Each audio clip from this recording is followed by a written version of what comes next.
നാലാഞ്ചിറയിൽ സുരേഷ് എന്ന ഭർത്താവ് ഹസീന എന്ന ഭാര്യയെ കൊലപ്പെടുത്തുകയും ശേഷം ആത്മഹത്യ ചെയ്യുകയും ചെയ്തു.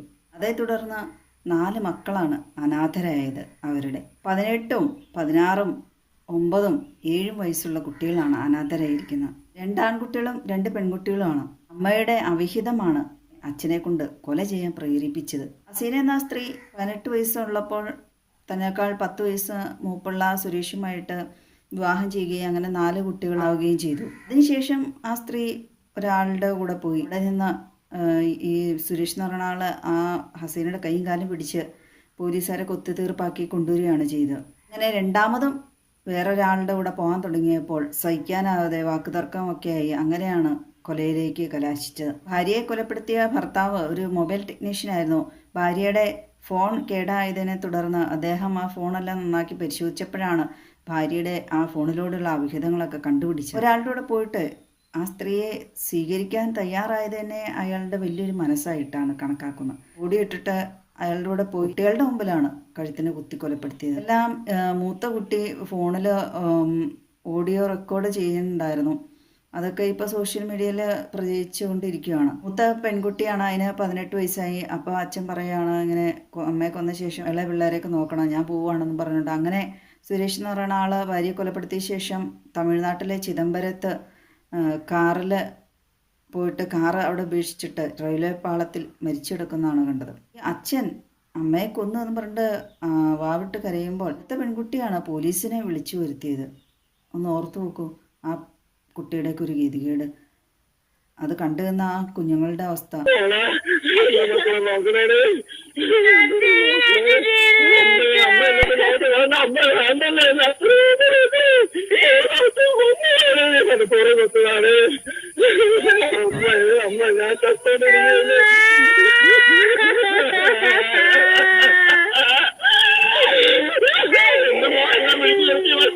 മുതിർന്നൊക്കെ കഴിയുമ്പോൾ എങ്ങനെയാണ് അച്ഛനും അമ്മയും മരിച്ചതെന്നൊക്കെ ചോദിക്കുമ്പോൾ അതെങ്ങനെ ആ കുട്ടികൾക്ക് പറയാൻ കഴിയൂലേ? മൂത്ത കൊച്ചിൻ്റെ ഇൻ്റർവ്യൂ ഒക്കെ കണ്ടിട്ടുണ്ടെങ്കിൽ അത്ഭുതം തോന്നും. കാരണം ആ കൊച്ചിനൊക്കെ ഉള്ളതിൻ്റെ പകുതി ബോധം പോലും ആ മാതാപിതാക്കൾക്ക് ഇല്ലാതെ പോയി. 2 ഭാഗത്തും തെറ്റുണ്ട്, രണ്ടുപേരെയും മനസ്സിലാക്കിയില്ല, അതാണ് കാര്യം. 4 പേരും ഓർത്തിരുന്നെങ്കിൽ ഇത്ര ഒരു പോവില്ലായിരുന്നു. അവരെ മാത്രം സ്നേഹം, അവരെ അങ്ങനെ അവരെ ലോകമായിരുന്നു. ഇപ്പോഴത്തെ കാലത്ത് അങ്ങനെയാണല്ലോ, മാതാപിതാക്കൾ അവരവരുടെ കാര്യം മാത്രമാണ് നോക്കണം.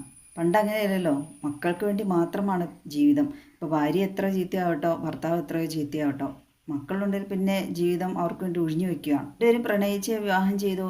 4 മക്കളെ സൃഷ്ടിച്ചതോടുകൂടി പ്രണയവും തീർന്നു. ആ 4 മക്കളെ സംരക്ഷിക്കാനുള്ളവരെ ഈ ലോകത്ത് നിന്ന് വിട പറഞ്ഞു. ഇനി ആ കുട്ടികളുടെ സംരക്ഷണം ആരേറ്റെടുക്കും? ആ കുട്ടികളുടെ മുമ്പിലുള്ള ചോദ്യം അവരുടെ ഉറ്റവരുടെയും ഉടയവരുടെയും നാട്ടുകാരുടെയും മറ്റുള്ളവരെ എല്ലാവരും മുമ്പിലുള്ളൊരു ചോദ്യമാണ്.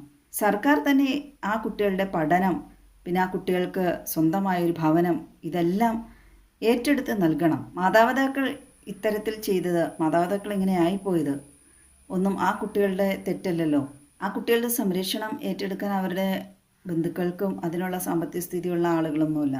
ആ 4 കുട്ടികളുടെ മാതാവ് എന്ന് അവകാശപ്പെട്ടിരുന്ന ഹസീന എന്ന സ്ത്രീ ഏതിലെങ്കിലും പോട്ടെ, ആരുടെയെങ്കിലും കൂടെ പോട്ടെ, എങ്ങനെയെങ്കിലും പോട്ടെ എന്ന് ചിന്തിച്ചാൽ മതിയായിരുന്നു ആ ഭർത്താവ് എന്ന് പറഞ്ഞ ആൾക്ക്. അതുപോലെ മക്കളെ ഉപേക്ഷിച്ചിട്ട് പോകുന്ന എത്രയോ ഭാര്യമാരുണ്ട്, എത്രയോ ഭർത്താക്കന്മാർ മക്കളെ നോക്കി ജീവിക്കുന്നുണ്ട്. തുമ്മിയെ തെറിക്കണ മൂക്കാണ് ഈ തെറിക്കട്ടെ എന്ന് വെക്കണമായിരുന്നു. വേലി ചാടുന്ന പശുവിന് കോലുകൊണ്ട് മരണമെന്നല്ലേ. മാതാപിതാക്കൾ നഷ്ടപ്പെട്ട ആ മക്കളെ ആദ്യ നാളുകളിലെല്ലാം ആളുകൾ ചിലപ്പോൾ മരിച്ച സമയമാണല്ലോ എന്ന് വിചാരിച്ച് എന്തെങ്കിലുമൊക്കെ കൊടുത്തോ എങ്ങനെയെങ്കിലുമൊക്കെ ആ കുട്ടികൾ നോക്കുമായിരിക്കാം. പിന്നെ ഇനി പോകെ ആ കുട്ടികളുടെ അവസ്ഥ എങ്ങനെയായി തീരും എന്നുള്ളതാണ്. മാതാപിതാക്കളുടെ തണൽ കിട്ടേണ്ട പ്രായത്തിൽ അത് നഷ്ടമാകുമ്പോൾ പറഞ്ഞറിയിക്കാനാവാത്ത ദുഃഖം തന്നെയാണത്.